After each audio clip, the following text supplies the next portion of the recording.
इस कहानी की शुरुआत में हमें एक आइलैंड पर कुछ रोबोट्स के मलबे को दिखाया जाता है। दरअसल ये रोबोट्स यूनिवर्सल डायनेमिक्स नाम की कंपनी के थे, जिसका कार्गो शिप समुद्र में क्रैश हो जाने से रोबोट्स आइलैंड के किनारे पर आ गए थे। उन रोबोट्स में से एक रोबोट सही सलामत था। उस बिलाव की एक फैमिली वहाँ मौजूद थी जो अनजाने में उस रोबोट को ऑन कर देते हैं। उस रोबोट का नाम रोजम होता है, जिसे इंसानों की मदद के लिए बनाया गया था। वो एक फैमिली रोबोट था जो किसी भी टास्क को पूरा कर सकता था और से उस रोबोट के ऑन होने से डरकर पानी में आ जाते। रोबोट उन सभी को अपना नाम बताती है कि मैं रोजम 7134 हूँ और मैं किसी भी तरह के काम को पूरा कर सकती हूँ। तभी वहाँ पानी की एक बड़ी लहर आने से वो किनारे पर आ जाती है। वो देखती है कि आगे से एक और बड़ी लहर उठकर उसकी तरफ बढ़ रही है। रोबोट समझ जाती है कि वहाँ खतरा है, पर वो चट्टान के ऊपर चढ़ नहीं पा रही थी। वो एक क्रेब के चढ़ने की नकल करती है, जिससे वो चट्टान के ऊपर आसानी से चढ़ जाती है। उसके सामने अब पूरा एक जंगल था। रोजम को इंसानों के कामों को आसान करने के लिए बनाया गया था, इसीलिए वो जंगल में आगे बढ़ती हुई कह रही थी कि मैं कोई भी काम करने के लिए तैयार हूँ। पर सभी जानवर उसे देखकर डर रहे थे। वो उसके बिल्कुल भी करीब नहीं आ रहे थे। उसे एक बीवर नजर आता है जो नदी के साइड में लकड़ियों को इकट्ठा करके डैम बना रहा था। रोजम उसकी मदद करने की कोशिश करती है, पर वो उन जानवरों की भाषा को समझ नहीं पा रही थी, जिससे उसे पता नहीं था कि उसे किसी तरह से उनकी मदद करनी है। वो सभी तरह के जानवर के पास जाकर उनकी मदद करने की कोशिश करती है, पर कोई भी जानवर उसे पसंद नहीं कर रहा था और सभी उसे मॉन्स्टर समझ रहे थे। रोजम को समझ आ जाता है कि अगर उसे जानवरों की मदद करनी है तो उसे उनकी भाषा को सीखना होगा। इसीलिए वो अब अपने लर्निंग मोड को एक्टिवेट कर लेती है, जिससे वो कुछ दिनों तक एक ही जगह पर बैठी रहती है और आसपास के सभी जानवरों की बातों को रिकॉर्ड करके उसे एनालाइज करने लगती है। कुछ ही दिनों में वो उन जानवरों की बातों को समझने लगती है। इसीलिए अब वो सभी जानवरों के बीच में चली जाती है और उन सभी को अपना इंट्रोडक्शन देती है। मैं रोजम 7134 हूँ और मैं आप सभी की मदद करके आपकी जिंदगी आसान बनाने के लिए तैयार हूँ। सभी जानवर उससे डर रहे थे। वो सभी वहाँ से भाग जाते हैं। रोजम निराश हो जाती है क्योंकि यहाँ कोई उसका मालिक नहीं था और ना ही उसके पास कोई टास्क था जिसे वो पूरा कर सकती थी। उसे समझ आ जाता है कि वो खो गई है। उसे फैक्ट्री वापस लौटना होगा, इसीलिए वो अपने रिटर्न ट्रांसमीटर को एक्टिवेट करने लगती है, पर वहाँ लाइटनिंग गिरने की वजह से वो नीचे गिर जाती है। उसका सिस्टम थोड़ी देर के लिए ऑफ हो गया था, जिससे काफी सारे रैकून उसके पार्ट्स को अलग कर देते हैं। रोजम को जब होश आता है तो उसकी हालत पूरी तरीके से बिगड़ गई थी। रैकून उसके चिबो के भी खाने की कोशिश कर रहे थे। रोजम अपने हैंड और आई को वापस ले लेती है और उन सभी रैकून को दूर कर देती है। वो रैकून उसके पीछे पड़ जाते हैं। एक रैकून उसके ट्रांसमीटर को लेकर दूर एक गुफा में चला जाता है। वो एक भालू का घर था। रैकून ट्रांसमीटर वहीं छोड़कर भाग जाता है। रोजम उस ट्रांसमीटर को वापस ले लेती है, पर वो भालू उस पर हमला कर देता है। रोजम बचकर भागने लगती है, पर हड़बड़ी में पेड़ों से टकराते हुए नीचे एक किले पर जाकर गिर जाती है। कुछ देर बाद जब उसका सिस्टम वापस से वर्क करने लगता है तो वो देखती है कि उसके सिस्टम में खराबी आ गई है और उसके बॉडी में कुछ फेदर फंसे थे। वो पेड़ों से टकराने के दौरान एक गूंज के घोंसले से टकरा गई थी, जिससे गूंज मारी गई थी। घोंसले में सिर्फ एक ही अंडा बचा था। रोजम उसे स्कैन करती है, जिससे उसे पता चलता है कि अंडा बिल्कुल ठीक है और उसमें जीवन पनप रहा है। उसे ये सब देखकर काफी अच्छा लगता है। वो उस अंडे का अब ख्याल रखने लगती है, पर फ्रैंक नाम का एक चालाक फॉक्स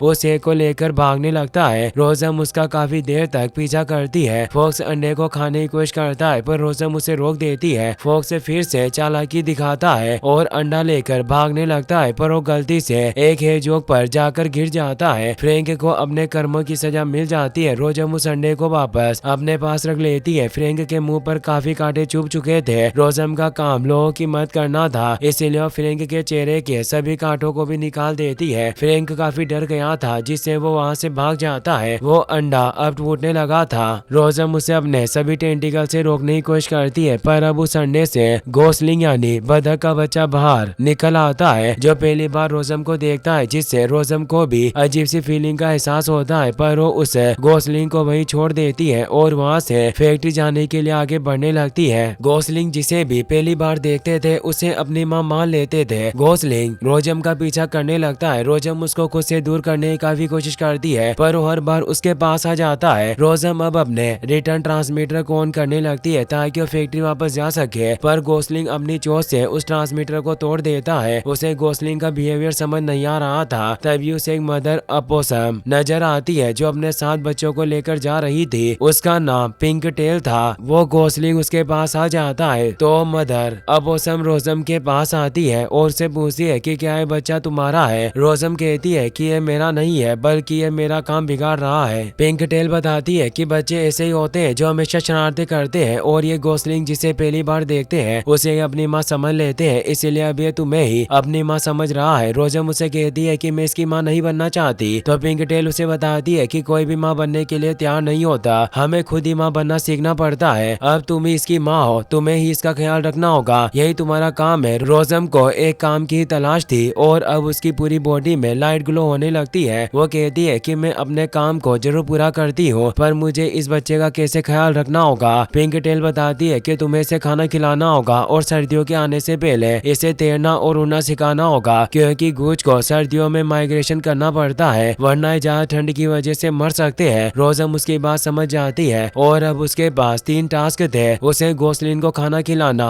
तैराना और उड़ना सिखाना था। रोजम नहीं जानती थी कि गोसलिन क्या खाते हैं। फ्रैंक उस पर नजर रख रहा था, वो समझ गया था कि रोजम उसका ख्याल नहीं रख पा रही है, इसलिए उसके पास आता है और उसे बताता है कि मैं शिकारी होने के साथ साथ गूज का एक्सपर्ट हूँ। रोजम कहती है कि तुम तो इस बच्चे को मुझसे चुराना चाहते थे। फ्रैंक कहता है कि मैं एक लोमड़ी हूँ और चालाकी करना मेरा काम है, पर तुमने उस हेजो के कांटों को निकालने में मेरी मदद की, इसलिए मैं भी तुम्हारी इस बच्चे को पालने में मदद कर सकता हूँ। फ्रैंक चालाक था, वो उस गूज को खाना खिलाने के साथ साथ रोजम की मदद से अपने खाने का भी इंतजाम करता है। गोसलिंग खाना खाने लग गया था, इसीलिए अब रोजम ने अपने पहले टास्क को पूरा कर लिया था। फ्रैंक उससे पूछता है कि तुम्हें गोसलिंग कहाँ से मिला। रोजम बताती है कि एक हादसे की वजह से मेरे हाथों इसकी पूरी फैमिली खत्म हो गई। फ्रैंक कहता है कि तुम इसे ये बात कभी मत बताना वरना ये तुम पर विश्वास नहीं करेगा। रोजम उसकी बात समझ जाती है और वो फ्रैंक से पूछती है कि अब मुझे इसे उड़ना और तैरना कैसे सिखाना होगा। फ्रैंक उसे कहता है कि तैरना काफी आसान है, मैं इसे सिखा सकता हूँ जैसे मेरी माँ ने मुझे सिखाया था, और वो लात मारकर गोसलिंग को पानी में फेंक देता है। रोजम को उसकी फिक्र थी और वो जानती थी कि गोसलिंग ऐसे तैर नहीं पाएगा, उसने उसे पानी से बाहर निकाल लिया था। फ्रैंक उसे बताता है कि गोसलिंग नॉर्मल नहीं है, तुम इसे डिफेक्टिव पीस की तरह समझ सकती हो। भले इसकी पूरी फैमिली आज जिंदा भी होती तो भी ये अभी तक जिंदा नहीं रह पाता, इसीलिए तुम्हें इससे इतना लगाव नहीं रखना चाहिए। और उसे खा लेता है ताकि उसके मरने के बाद में उसे दुख ना हो। पर रोजम गोसलिन को बाहर निकाल लेती है और कहती है कि इसे मारने से मेरा काम पूरा नहीं होगा, मुझे सर्दियों से पहले से उड़ना और तैरना सिखाना होगा। फ्रैंक कहता है कि पहले तुम्हें इसके लिए एक घर बनाना होगा जहाँ ये सुरक्षित रह सके और कोई इसे खा ना सके। रोजम अब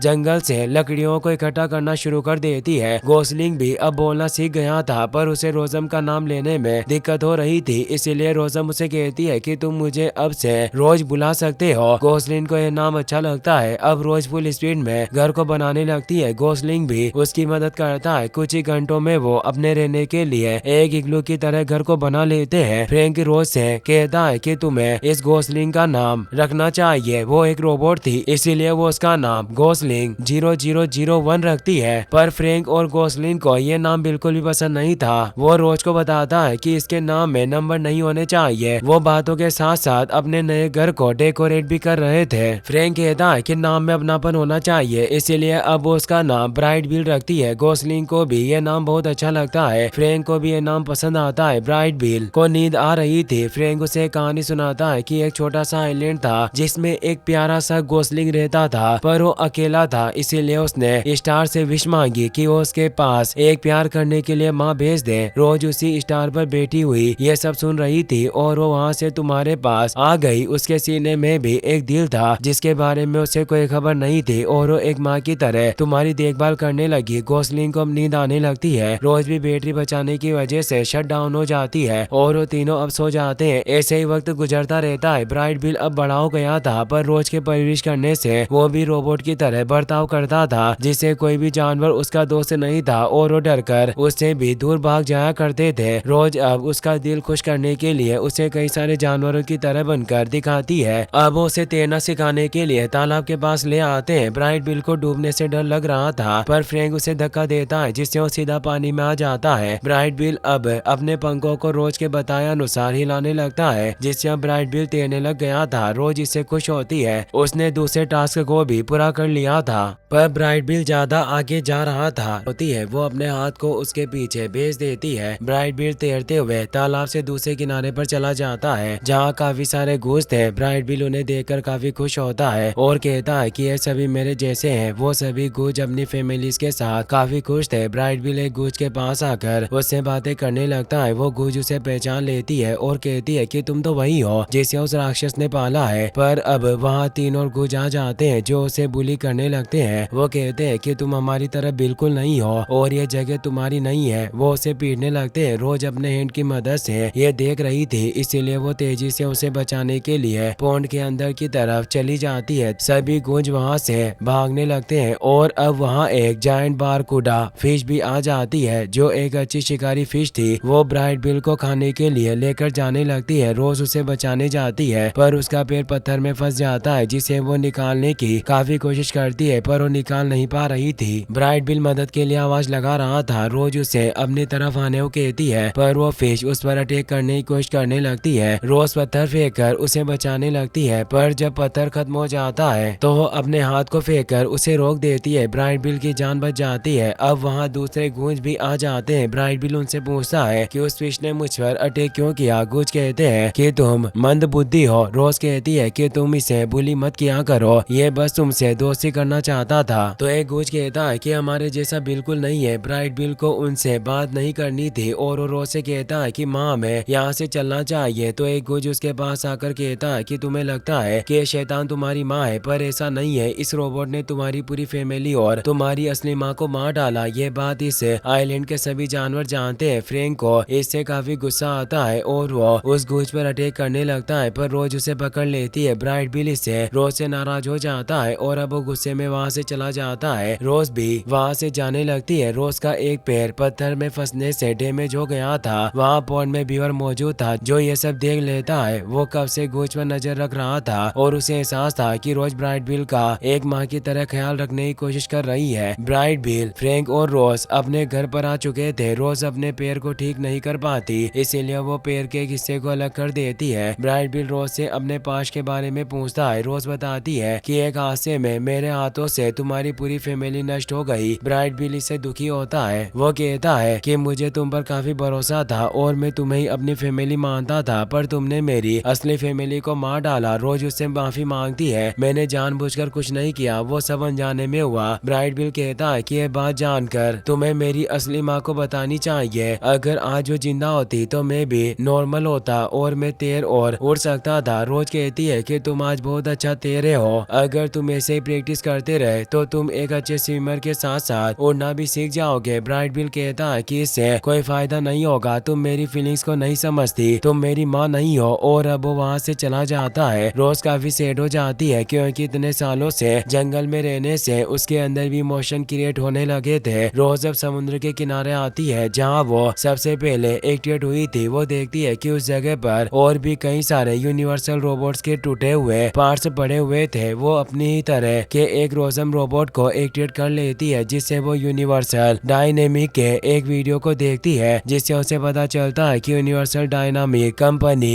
इंसानों के कामों को आसान बनाने के लिए कई सालों से रोबोट्स बनाते हुए आ रही थी और रोजम रोबोट्स को इंसानों के सभी कामों में मदद के लिए डिजाइन किया गया था। वो इंसानों के किसी भी टास्क को पूरा कर सकती है और ये इंसानों के लिए एक बहुत अच्छे दोस्त बन सकते हैं। रोज जब एक और रोजम रोबोट को ऑन करती है और अपनी चिप से उसका नाम रमज रखती है। रमज कहती है कि मैं अपने पहले काम के लिए तैयार हूँ। रोज उसे बताती है कि तुम्हारा काम यही है कि तुम मेरे टास्क में मेरी मदद करो क्योंकि मेरा जो काम है उसका पूरा होना लगभग नामुमकिन है क्योंकि मैं अब बदल चुकी हूँ। पहले मैं जो प्रोसेसिंग अपने सर से करती थी वो अब मेरे चेस्ट के हिस्से से होने लगी है, यानी अब उसमें इंसानों की तरह फीलिंग्स डेवलप होना स्टार्ट हो गई थी। रजम उसे कहती है कि तुम्हारे अंदर अल्फा 113 प्रोसेसर है और ये एक ऐसा प्रोसेसर है जिसमें सारी इंसानी जानकारी मौजूद है और इसके जैसे प्रॉब्लम को सॉल्व करने वाली चीज इंसानों के इतिहास में पहले कभी नहीं बनी। रोजम उसे कहती है कि मेरे पास एक बच्चा है जिसे मुझे उड़ना सिखाना है। रजम को उसके चिप में खराबी लगती है इसीलिए वो उस पर डायग्नोस्टिक रन करती है जिससे उसे पता चलता है कि रोज ने अपनी प्रोग्रामिंग के साथ छेड़खानी की है। रोज कहती है कि मेरे पास यही एक तरीका था जिससे मैं अपने रूल्स से अलग हटकर अपने टास्क को पूरा कर पाऊँ। रजम कहती है कि तुम गलत कर रही हो, तुम डिफेक्टिव हो, तुम अब एक रोबोट नहीं रही, तुम्हें अब वापस फैक्ट्री लौटना होगा, वो तुम्हें वापस ठीक कर देंगे। और वो उसे अपना रिटर्न ट्रांसमीटर देने लगती है। इसी के साथ उसकी बैटरी खत्म हो जाती है। रोज को कुछ समझ नहीं आ रहा था, वो एक गिल्फ पर आकर बैठ गई थी। फ्रैंक भी अब वहाँ जाता है। रोज उसे बताती है कि मैंने सब कुछ बिगाड़ दिया, इसीलिए मुझे वापस फैक्ट्री लौटना होगा, और वो नए रिटर्न ट्रांसमीटर को अपने हेड पर लगा लेती है। फ्रैंक उसे कहता है कि तुम्हारा मिशन पूरा नहीं हुआ है। रोज कहती है कि यह मेरी दुनिया नहीं है, जहाँ से मैं आई हूँ वहाँ सब मेरे जैसे है। फ्रैंक कहता है कि हो सकता है कि वो दुनिया इस दुनिया से भी बुरी हो। रोज कहती है कि शायद वो मुझे ठीक कर सकते हैं और वहाँ ऐसे लोग होंगे जिनको मेरी मदद चाहिए होगी। फ्रैंक सभी कुछ उड़ते हुए पक्षियों को देखता है और वो रोज से कहता है कि हमारे पास वक्त नहीं है, हमें ब्राइट बिल को जल्दी उड़ना सिखाना होगा क्योंकि हम ही उसके दोस्त हैं, इसीलिए उसे हमारी बात माननी होगी। अब वो दोनों ब्राइट बिल के पास आ जाते हैं और उसे समझाने की कोशिश करते हैं कि वो उड़ सकता है, पर वो हिम्मत हार चुका था। वो कहता है कि मुझे नहीं लगता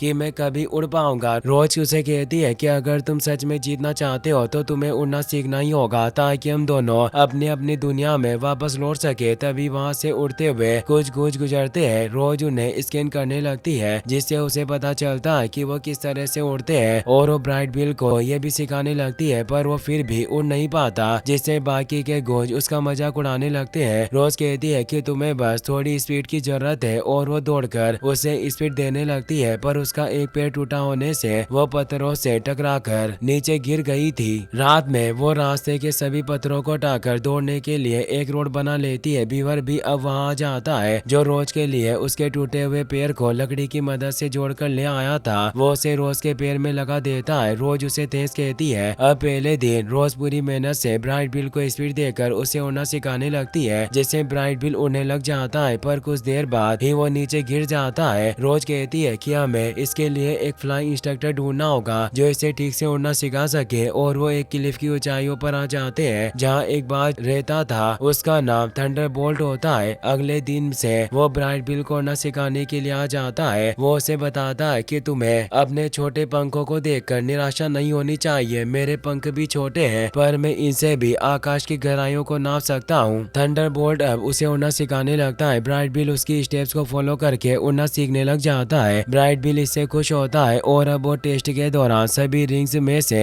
भी आसानी से निकल जाता है। ब्राइट बिल खुश था कि वो उड़ना सीख गया है। रोज के पास एक गुज आता है और जो उसे बताता है कि मेरा नाम लॉन्ग नेक है, मैं ही आने वाले माइग्रेशन का लीडर हूँ, मैं तुम पर कब से नजर रखे हुए हूँ। रोज कहती है कि तुम पहले से गुज हो जो हमसे इस तरह प्यार से बात कर रहा है। लॉन्ग नेक कहता है कि हम गुज थोड़े शर्मिले ही होते हैं, पर बातचीत में हम अच्छे होते हैं, और हम काफी बोरिंग भी है, पर ब्राइट बिल हम में से सबसे अनोखा है। रोज उससे कहती है कि आने वाले माइग्रेशन में क्या तुम ब्राइट बिल को भी अपने साथ लेकर जा सकते हो। लॉन्ग नेक बताता है कि हम एक हफ्ते बाद निकलने वाले हैं, हम उसे साथ लेकर जा सकते हैं, पर उसे पूरी लगन के साथ उड़ने की प्रैक्टिस करनी होगी। हर खतरे के लिए उसे तैयार रहना होगा, इसीलिए तुम्हें सारा दिन उसको हवा में ही रखना होगा। सुबह से शाम तक उसके पैर जमीन पर नहीं पड़ने चाहिए। ब्राइट बिल जन्म से ही कमजोर है, वो अभी तक जिंदा नहीं रह पाता, पर तुम्हारी परवरिश से वो जिंदा है। मुझे उम्मीद है कि वो माइग्रेशन कर पाएगा, भले ही उसके पंख छोटे हो, पर उसका दिल बहुत बड़ा है। रोज लॉन्ग नेक की बात को समझ गई थी। वो ब्राइट बिल के ऊपर वेट डालकर उसे उड़ना सिखाने लगती है और उसे हार्ड ट्रेनिंग देती है। वो उसे हर तरह के खतरों के लिए तैयार कर रही थी। वो उसे पूरा दिन हवा में ही रखती है और उड़ते हुए ही उसे खाना सिखाती है। ब्राइट बिल थकने लगता है तो रोज, फ्रैंक और प्रिंगटेल उसे हौसला देती है। ब्राइट बिल पूरी पावर के साथ एक बड़े पत्थर को भी लेकर ऊपर उड़ने लगता है। लॉन्ग नेक भी ये देख रहा था और वो खुश था कि वो माइग्रेशन के लिए तैयार है। रोज भी इसे खुश थी। अगले दिन अब